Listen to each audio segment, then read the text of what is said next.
hoje estou aqui com mais um vídeo para vocês.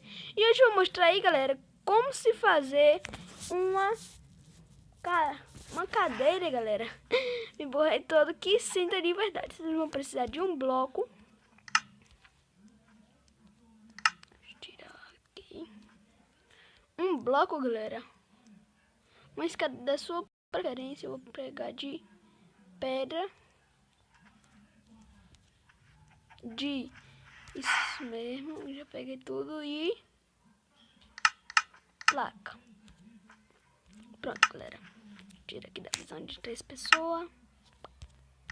Vocês vão botar aqui uma escada. Botar um bloco aqui, galera. E vão ter que botar uma placa aqui. Vixe.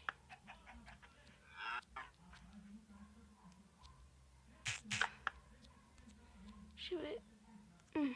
Foi. Só de enfeite mesmo, galera. Pronto. E vocês vão botar aqui. Esqueci do nome disso, galera.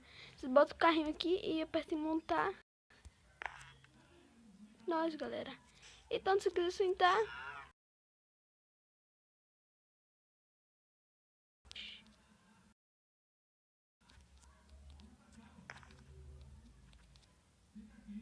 Pronto, galera. Aí vocês fazem o que, galera? Depois de fazer isso, né? Só é vocês virem aqui. Deixa eu tirar aqui, galera. Pra ter a visão de 3 pessoas aqui. Tá? Estamos, galera. Olha só. Tô sentadinho. Sentar. Com vontade. Esse foi o vídeo de hoje, galera. Espero que vocês estejam gostando.